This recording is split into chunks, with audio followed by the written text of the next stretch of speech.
नमस्कार दोस्तों, स्वागत है आप सभी का हमारे YouTube चैनल करियर ग्रो में। दोस्तों, जैसा कि आप सभी को पता है, आज 7 मई 2022 को ESIC MTS का एग्ज़ाम जो कि है चल रहा है और फर्स्ट शिफ्ट का एग्ज़ाम मैं आपके लिए लेकर आया हूँ। जिसमें सारे जीके के क्वेश्चन मैं इस वीडियो में लेके आया हूँ। हालांकि मुझे पूरा पेपर मेरे पास है, लेकिन जल्दी में मैंने सिर्फ जीएस के क्वेश्चन आपके सामने लेकर आया हूँ। बाकी की वीडियो में अभी 1 घंटे के अंदर पूरे जो एग्ज़ाम है, पूरा मैथ के क्वेश्चन, रीजनिंग के, वो मैं सारे डाल दूँगा। तो चलिए दोस्तों, शुरू करते हैं वीडियो। हालाँकि अगर आपने मॉर्निंग की शिफ्ट का एग्ज़ाम दिया है जो कि 9 बजे से 10 बजे तक के बीच में था, तो आप उन क्वेश्चनों पर आपको ज़रूर हंसी आई होगी, क्योंकि वो इतने सिंपल थे। जिसने भी पढ़े हैं, देखिए, बिना पढ़े तो आपको ABCD भी नहीं आ सकती, लेकिन अगर आपने कभी भी आज से 10 साल पहले भी अगर जीके पढ़ी होगी तो आपने ऐसे क्वेश्चन ज़रूर पढ़े होंगे और आपको ये क्वेश्चन बहुत सिंपल लगे होंगे। तो कट ऑफ की बात करें तो आप समझदार हैं, आपको पता है कि इतना अच्छा एग्ज़ाम है, पूरा सेंट्रल लेवल का एग्ज़ाम है, तो इसमें काफ़ी सारे फॉर्म भरे गए थे। तो उसके लिए कट ऑफ 170 से अपर ही जाएगा, उससे नीचे मुश्किल है। तो चलिए शुरू करते हैं अपने क्वेश्चन। ठीक है दोस्तों, तो पहला क्वेश्चन है आपके सामने कि तमिलनाडु में कौन सा न्यूक्लियर पावर स्टेशन है। तो कुंडलनकम, अगर आपने ये लगाया है तो आपका एकदम सही है, 1 नंबर पक्का है।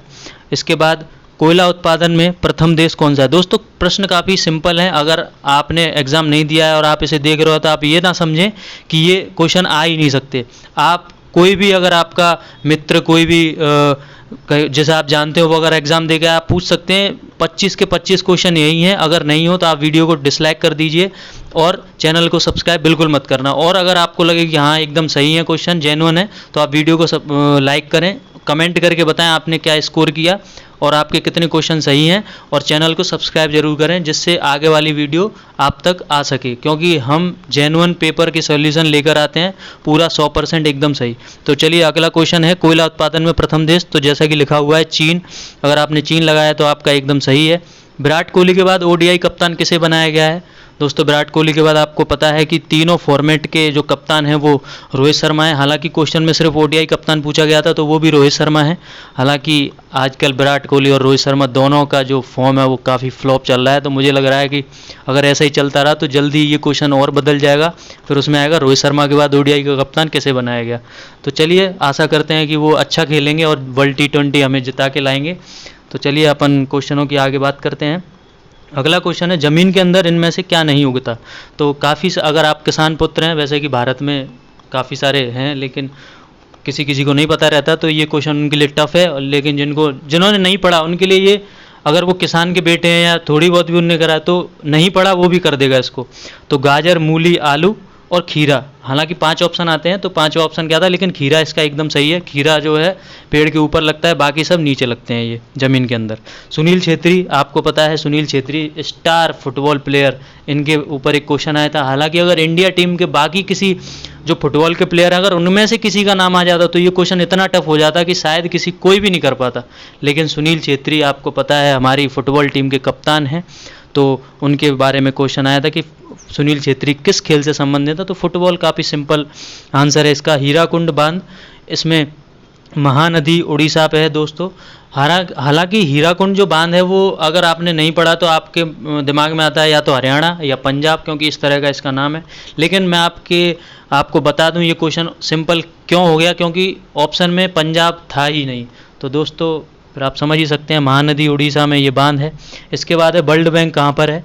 हालांकि ये क्वेश्चन काफ़ी इंपॉर्टेंट भी रहते हैं, लेकिन अब धीरे धीरे इतने सिंपल हो गए हैं कि सबको सब पता चल गया है कि कौन सा मुख्यालय कहाँ पर है। तो वाशिंगटन DC अमेरिका में इसका मुख्यालय है।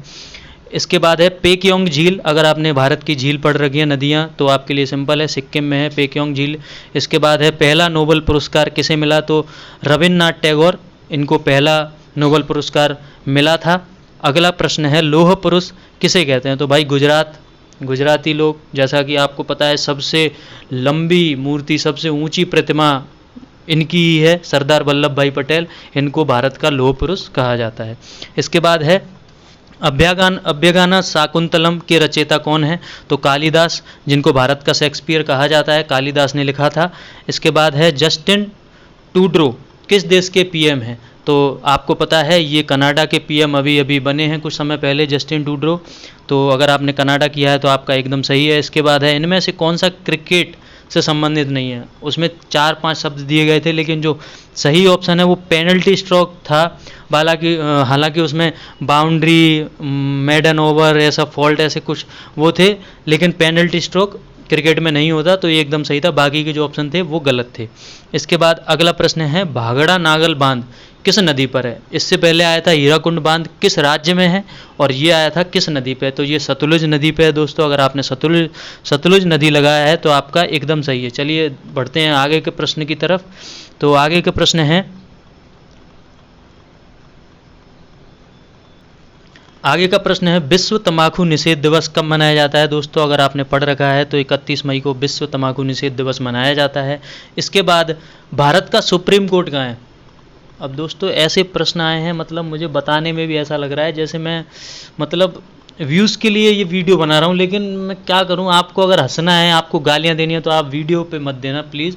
ये प्रश्न एकदम जेन्युइन है। आप बोर्ड को दो, जिन्होंने ये पेपर बनाया उनको दो, उनसे बोलो यार कम से कम थोड़ा सा तो दिमाग, मतलब क्या, मतलब ठीक है, अब क्या ही कह सकते हैं। अब छोड़ो। कहाँ तो ऐसे प्रश्न आते हैं जिनका किसी को पता नहीं रहता, कहाँ ऐसे आते हैं जिनका सबको पता है। तो भाई कट ऑफ, मतलब पेपर, मैं इसको ये नहीं बोल सकता कि सिंपल है या टफ है, क्योंकि इतना सिंपल है कि टफ हो चुका है। इसका कट ऑफ यो हनी सिंह। इसके बाद है भारत का सुप्रीम कोर्ट आपको पता है नई दिल्ली में है, और हालांकि कोलकाता ऑप्शन में था तो कई लोग कंफ्यूज हो गए होंगे, तो कोलकाता शायद लगाया होगा, पर मैं नहीं मानता कि सुप्रीम कोर्ट कोई लगाएगा।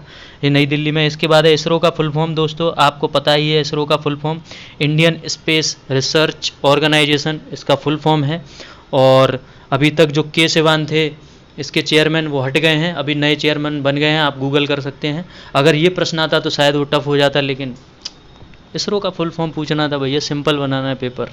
सवाल मुझे लग रहा है इसने जिन्होंने भी ये बनाया है उन्होंने इससे पहले वाला जो भी पेपर हो वो इतना टफ बनाया हुआ, इतना टफ कि उन पे सवाल उठे होंगे, तो इस बार उन्हें हलवा दे दिया कि खा लो इसको। इसके बाद अगला है रोमियो जूलियट के रचयिता कौन है। तो विलियम शेक्सपियर। ये थोड़ा सा मैं अच्छा मान सकता हूँ इस प्रश्न को, क्योंकि ये एक तरह से आउट ऑफ सिलेबस है। रोमियो जूलियट और विलियम शेक्सपियर एक्चुअली कुछ उस तरह के लेखक थे कि ठीक है, पर मान सकते हैं इनको। विलियम शेक्सपियर एकदम सही हो जाएगा अगर आपने लगाया। इसके बाद प्रकाश पादुकोण। अगर आपने ये नाम सुना है तो आपको डेफिनेटली पता होगा कि ये दीपिका पादुकोण के पिताजी हैं, जो कि बैडमिंटन खेलते हैं, बैडमिंटन प्लेयर हैं काफ़ी पुराने। तो अगर आपने बैडमिंटन लगाया है तो आपका एकदम सही है। इसके बाद CDS बिपिन रावत किस राज्य में दुर्घटनाग्रस्त हुए। दोस्तों ये प्रश्न कह सकते हैं अच्छा है, क्योंकि कन्फ्यूजन है। हालांकि इसकी न्यूज़ काफ़ी टीवी पे चली थी, काफ़ी मोबाइलों में आपने देखा होगा कि पहले जो CDS थे बिपिन रावत जी, उनका एक दुर्घटना में जो हेलीकॉप्टर उनका क्रैश हो गया था उसमें उनकी मृत्यु हो गई। लेकिन प्रश्न इतना घुमा के पूछा गया कि किस राज्य में हुई, तो लोग थोड़ा कन्फ्यूज थे। हालांकि तमिलनाडु में अगर आपने लगाया तो आपका एकदम सही है। केरल, कर्नाटक ये ऑप्शन थे, तो लोगों को काफ़ी कन्फ्यूजन हुआ, क्योंकि थोड़ा सा नेगेटिव सा क्वेश्चन है कि किस राज्य में मरे। अगर ये पूछा जाता वो कब पैदा हुए या उन्होंने क्या अचीवमेंट, तो ठीक है। तो लेकिन प्रश्न ये था कि किस राज्य में मरे, तो तमिलनाडु अगर आपने किया है तो एकदम सही है। इसके बाद अशोक स्तंभ में कितने शेर हैं। जो सारनाथ का स्तंभ है अशोक स्तंभ, उसमें कितने शेर हैं। तो देखने पे आगे से 3 दिखाई देते हैं, लेकिन उसमें 4 शेर हैं। अगर आपने 4 किया है तो एकदम सही है। 3 करके आए हो तो गया भैया तुम्हारा नंबर। तो 4 आपका एकदम सही है अगर आपने 4 किया है तो। इसके बाद है राष्ट्रपति का कार्यकाल कितने वर्ष का होता है। कन्फ्यूज नहीं होना है, 5 वर्ष इनका कार्यकाल होता है राष्ट्रपति का।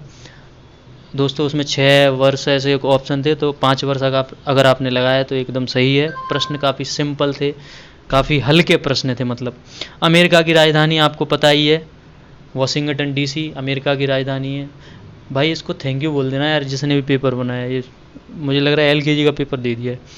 1 नवंबर को कौन सा राज्य नहीं बना था। इसमें ऑप्शन काफ़ी थे, झारखंड और क्या ऑप्शन थे मुझे ज़्यादा डिटेल में नहीं पता, तो जो भी आप गूगल कर लेना, या ऑप्शन अगर आपको पता हो तो आप बता दें क्या था इसका आंसर। काफ़ी सारे राज्य बने थे, तो उसमें ये पूछा था कौन सा नहीं बना, तो हरियाणा शायद था ऐसा कुछ ऑप्शन, तो आप एक बार चेक कर लें। ये रहे पूरे 25 के 25 क्वेश्चन। अगर दोस्तों आपको जेन्युइन लगे हों तो चैनल को सब्सक्राइब करें और शेयर कर दें वीडियो अपनों के साथ, जिससे वो देख सकें कि लोग बोलते हैं बहुत टफ पेपर आते हैं, बहुत टफ आते हैं, बहुत टफ आते हैं, तो ये पेपर उनको दिखा दो और बोल दो देखो भैया हम ये बैंकिंग लेवल का पेपर दे के आए हैं और ये हलवा खा के आए हैं। तो 1 घंटे में आपने, मैं मानता हूँ कि 30-45 मिनट में पेपर खा के आप बैठ गए होंगे, मतलब करके बैठ गए होंगे। तो चलिए दोस्तों, वीडियो को लाइक ज़रूर कर देना अगर आपको अच्छा लगा हो पेपर या पेपर में आए हुए प्रश्न।